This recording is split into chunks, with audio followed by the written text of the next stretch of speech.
Di G20 itu yang kita inginkan bukan. At the G20, we do not want to add to conflict or problems, but to resolve the. If you work in a factory, is the salary much higher? Comparing with the other industry, in the automotive industry, higher, much higher. Higher than furniture? Of course, yes. President Jokowi, thank you for talking to Bloomberg again. When I was last here in 2019, you had just been re-elected. Now you're halfway through your final term as President of Indonesia. You are the biggest country in Southeast Asia. You are right in the middle of the United States and China and their arguments. You recently said the world was in dire need of responsibility and wisdom. I suppose my first question for you is, was Nancy Pelosi's visit to Taiwan, was it wise? Was it even responsible from your perspective?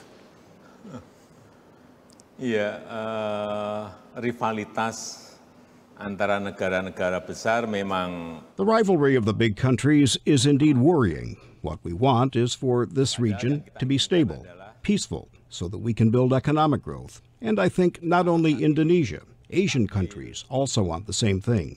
Damai, sehingga kita bisa membangun pertumbuhan ekonomi.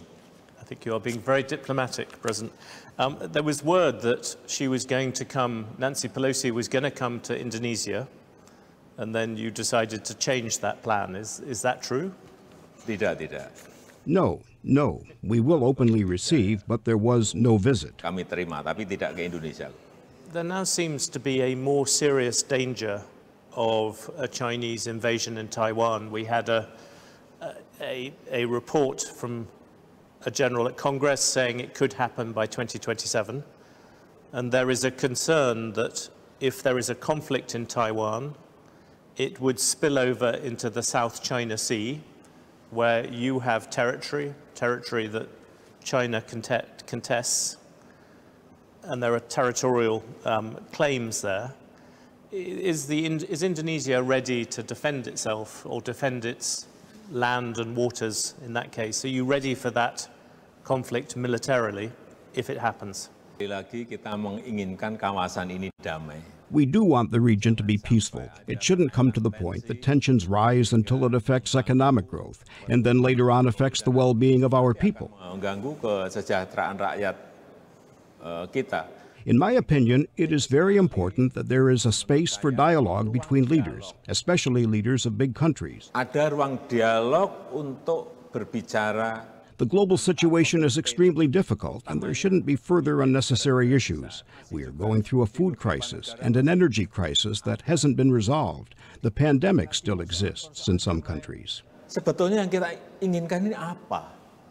Is that going to be a big theme for you at the G20, that you want to turn the debate away from these rivalries between superpowers and focus on issues like food security, inflation? Ya, lebih baik daripada. Yes, it is better than having open conflict. It is better to have a forum for dialogue like G20. If there is space for discussion, we can discuss and have debates and hopefully come up with solutions. This is what we want. This is why we have a space for dialogue. Ingin kita siapkan ruang dialog. I know that you have invited President Xi Jinping to come to the G20.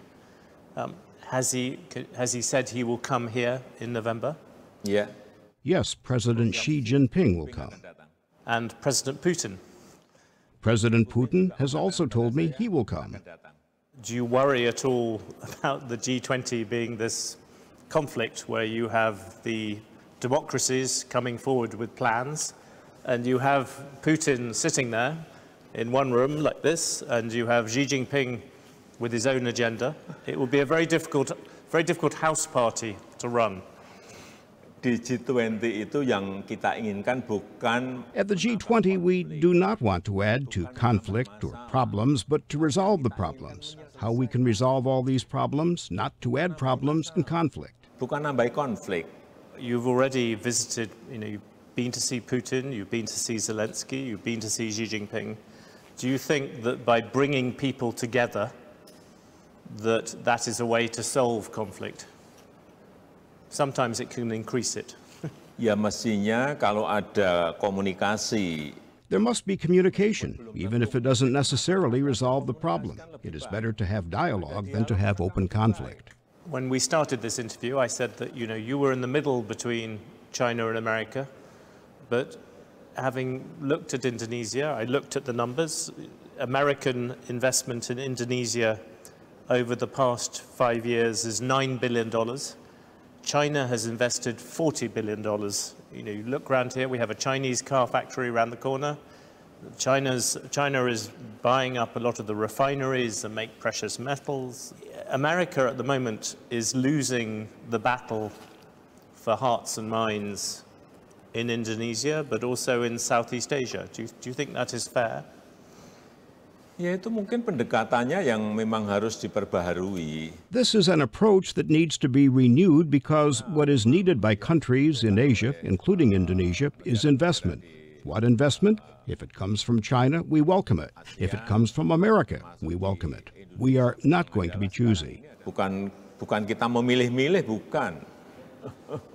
Supaya tahu. You are not choosy, but one side is coming and saying, I want to invest, I want to trade, and the other one is saying, no trade pacts, and I want to come and talk about other things. Ya oleh sebab itu tadi saya sampaikan. That is why I said previously they need to renew their approach. You've dealt with Donald Trump, who famously insulted his allies and promoted America first. Joe Biden was supposed to be different, but rhetoric aside, is there any change? Surely Joe Biden is still saying America first. He just isn't insulting you at the same time. Ya kalau kita melihat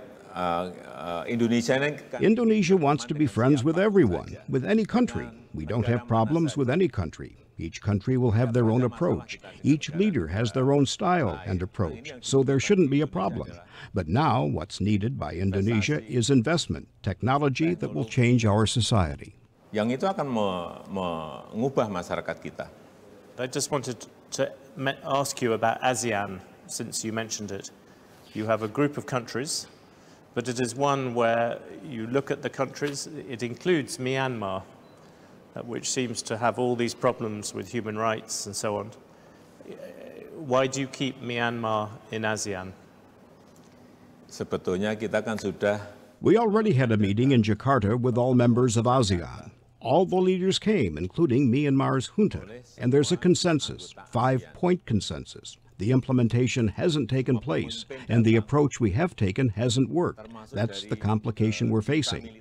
There are several ASEAN meetings after that which we did not include Myanmar participation. Myanmar tidak kita ikutkan. One very last thing on foreign policy. You talked about you've been to go and see Vladimir Putin and tried to talk to him, and you saw President Zelensky in Ukraine. I think you focused on food security and issues like that. Do you see any sign of peace or progress there as the president of the G20? Ya, saya ke Kiev dan berbicara dengan Presiden Zelensky. I went to Kiev and talked to President Zelensky, 1.5 hours. Then went to Moscow, Russia, to meet with President Putin and talked with him almost 2.5 hours. Tetapi saya melihat peluang itu kecil. I want to see a space for dialogue after the meeting so we can discuss. Anywhere is no problem, but I see the chances are small. So I turned to issues like food crisis, and President Zelensky said they can't export because there were no guarantees for security to ship goods from Odessa port to Istanbul. Memberikan jaminan. That was the message I conveyed to President Putin, and President Putin said he will guarantee security for ships to enter Odessa. Those are what I told the media. Can we look at industrial policy and resources, which has been your big crusade? Just to explain to viewers, you have 30% of the world's nickel, you have 57% of the palm oil, you're the biggest thermal coal exporter, and your plan is to move Indonesia up the value chain so that you export batteries and cars, not nickel ore. And so around here we have the car assembly plants, we have all the things. It's a very good place for you to make this case. But you have done this in quite an aggressive way. You know, you've told people, I will stop you exporting raw materials. So you put, in 2014, you put export bans on copper ore and iron ore then. You've now talked about copper concentrates and nickel pig iron. I want sort of a couple of specific questions on this. Can you say what's coming next? Will you stop pig iron and ferronickel, both nickel things? Will you stop those going out, or what about copper? Ya, kita ingin nilai tambah itu ada di Indonesia. We want the added value to be in Indonesia, so there will be state income in form of tax, provide jobs in Indonesia. And the most important thing is that we can enjoy the added value. Di Indonesia. John, I'll give you nickel as an example. When we exported raw materials 4 to 5, 6 years ago, the value was only $1.1 billion. Once we went downstream in 2021, our exports were valued at $20.8 billion. That's nearly 18 times. That's what we want to do with bauxite, copper, tin, crude, palm oil, and others. We are not being closed, we are being open indeed. U.S., China, Europe want to come and cooperate. We are open. The message is you want people to come here and use these raw materials to make things. And so just to be clear, ferronickel and pig iron, they will be the next ones to be stopped, exported. So people have to use them here. Ya, kalau di sini sudah siap, ya mesti otomatis akan berhenti. When we, the industry here, are ready, exports automatically will stop. What we want is to build a large ecosystem to produce electric cars, as many as we can here in Indonesia. Mobil listrik yang sebanyak-banyaknya di Indonesia. And bauxite and tin will also be in this list of materials to use inside Indonesia. Iya, betul. Karena misalnya... Yes, that is correct. Not only nickel, bauxite, for example, is used to produce alumina. Bisa dipakai untuk mobil, untuk apa? And then be used to make cars' body or cars' chassis. Chassis mobil, saya kira. Yeah. You've talked about putting a tax on nickel products, you know, the next stage up. Is that going to happen this year? An export tax on nickel products? Ya, kemungkinan. It is possible to impose it this year. I can see around here you've had a lot of success. You and I went round a rather nice car factory, and you have the electric vehicle, the electric battery construction. You've got Hyundai, LG, Volkswagen, and Toyota seem keen. The person who everyone talks about is Tesla, and you have a $5 billion contract to supply nickel ore, but you wanted to have a Tesla car factory. It now looks as if you might get or you hope to get a Tesla battery facility. And I wondered if you could give us any news on that. Is that any closer? Enggak, yang kita inginkan semua adalah mobil listriknya. If it is Tesla, we want them to build electric cars in Indonesia. From Ford as well, we want them to build electric cars here. From Hyundai, electric cars. From car makers in Japan, Toyota and Suzuki. Menjadi sebuah ekosistem besar. We want a huge ecosystem of electric cars for the world.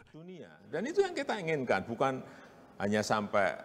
We don't just want to reach batteries only because this is just half of it. Nanti hanya setengah main. You've made a very eloquent case, and Elon Musk is a famously reasonable man. Why has he said no to the car factory then?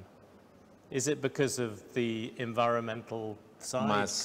Masih dalam proses pembicaraan. It's still in discussion. Let's see later the final result. You have negotiated with Xi Jinping and Vladimir Putin. Either of them as difficult to deal with as Elon Musk? Ya, semua memerlukan waktu. Everything needs time. I don't want to go quick with no result. Ada hasilnya enggak? Saya kira memang perlu sebuah. It needs an intense communication, and the result will show. Kemudian hasilnya nanti akan datang. Do you think there has been an element, though, again, looking around here, that it tends to be the Asian countries which have been first into trying to build electric battery facilities here? Ya ke depan kita ingin membangun sebuah ekosistem besar. In the future, we want to build a large ecosystem for electric cars that is truly environmentally friendly. So the energy will come from green energy, such as hydropower plants, geothermal, solar panel, sea waves, wind. Yang dihasilkan nanti adalah produk-produk hijau. Indonesia has big potentials for those things. That means what we produce are green products. That is the future because we have this potential for green energy, renewables about 434,000 megawatts. The famous case of the palm oil, I think people, back in April, you suddenly imposed an export ban on palm oil. The price shot up to $1,600. That flooded the domestic market. Then you changed your mind, and partly because the domestic market was so full of palm oil, you let it export. The price has come down. Some people would say that Indonesia is now a very honestly run country, but it's it can be capricious. You change between these things. Do you think the palm oil ban was a mistake in retrospect? Ya, apapun saat itu keadaan pasar domestik. At that time, the domestic market situation, there was a price spike of almost double, so we made a policy. There were several policies, but it didn't solve the problems 4 months on. So we stopped exporting crude palm oil, and the domestic price fell. Ya, baru kita buka lagi untuk ekspornya. Then we resumed exports. I think it's okay, no problem. Nggak ada masalah. Will you remove the obligation to serve the domestic market first, the famous DMO, this idea that palm oil has to be offered to the domestic market first? Do you now want to get rid of that? Ya, ke depan apabila sudah. If going forward the price is stable, we can remove the DMO policy. We prioritize our national interest. Sekali lagi, kepentingan nasional tetap kami nomor satu kan. A consistent thing you've been talking about is green industries and the environment. You have a goal to make Indonesia carbon neutral by 2060. As you know, most of your energy now comes from coal. Coal prices have gone up. And I wondered, will you stick to your pledge that you would build no new coal-fired plants, that has gone forever? Ya, kita mempunyai target yang. Our target is very ambitious, 41% 2030, and 2060 we should be at zero, but this requires technology and funding, money. The potential is clear. We have potential of renewable energy to produce 434,000 megawatts. Tetapi untuk shifting bergesernya dari coal. But to shift from coal to renewable is not an easy thing because the price to produce energy from coal is still cheaper than geothermal. The cost for solar panels is also cheaper. Untuk hydropower, memang sebetulnya lebih. Hydropower is actually cheaper, but the initial investment is huge. We need investment from outside to shift from coal to renewable. Renewable. You're sticking to your pledge that there will be no new coal-fired power. Sudah. Yeah. Yes, it's being done. It's just that there are still some that are still in the process of being completed, not new ones. Karena Indonesia sekarang ini sudah. Indonesia has an oversupply of electricity. Listriknya. Half of the emissions from Indonesia come from land use and forest clearing, and 51% of Indonesia is forest, and you have committed to keep that keep to that level. But you are still letting people cut down rainforest, which is the really most useful bit. And they're building other forests, farm forests. Isn't that the wrong thing? You should be protecting the rainforest first and then thinking about the other kinds of forest next. John, kebakaran hutan satu ya. John, forest fire happened more than 20 years ago. Since 2016, it has been reduced by 85%. We also do restoration on more than 2 million hectares of peatlands. Within the next 3 years, we will also do restoration for 660,000 hectares of mangroves forest. In the past 5 years, we also imposed a moratorium on new palm oil plantation. 5 tahun yang lalu. Does it make you cross when people from the rich world, like me, appear and countries that have already taken down their forests, used their coal, and you have a country of 270 million much poorer people who have not done this yet, and we come and lecture you about this? Tidak ada lagi yang namanya. Massive forest clearing is in the past. No more today. What we have now is restoration, revitalizing, taking care of the environment. I have required all mining companies to build a nursery for reclamation of their mining areas. We are working to improve the environment. I can take you to the nearest nursery center in Bogor that produce about 2 million seedlings a year. And we will have 30 of those nurseries. Then you will believe that we are serious. Baru akan percaya bahwa kita serius. Can I ask you very quickly about Nusantara, this capital that you are building, $34 billion. The aim is to finish it by 2045. This would be the new capital of Jakarta in Borneo. I wondered, will you finish the first stage in August 2024? Are you on time in terms of that? Perpindahan ibu kota ini adalah gagasan lama. The shift to new capital is a long-term plan since the first president, Sukarno. It's my responsibility to put the policy in place, but we still check the feasibility studies. Dan ini bukan hanya.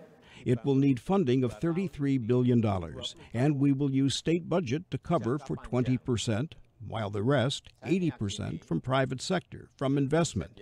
And this isn't just for 2 years, it's for 20 years. I'm confident with a good concept and with good returns for the investments, I am sure many investors will come in. Ibu kota Nusantara. You know that many people in Indonesia look at problems, look at challenges like building Nusantara that will happen long after you are supposed to give up.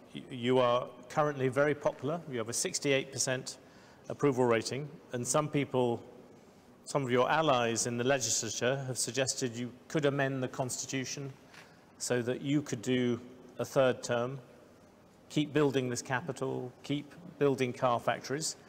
I wonder if you can, you've said before you will follow the constitution, but can you rule this out regardless of the constitution? Kembali dulu ke ibu kota Nusantara ya. Let's talk about the new capital, Nusantara, first. Ini sudah ada undang-undangnya. There is law on this that is supported by 93% of the parliament. What's there to be afraid of with that much support?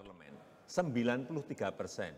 Secondly, on amendment of Constitution, I have said repeatedly I will abide by the Constitution, although support from the Parliament is at 84%.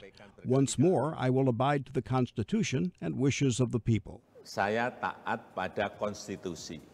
President Jokowi, I like the sense you are still looking forward. Thank you very much for talking Bloomberg again. Pak John, terima Look forward kasih. to seeing you again. Terima kasih.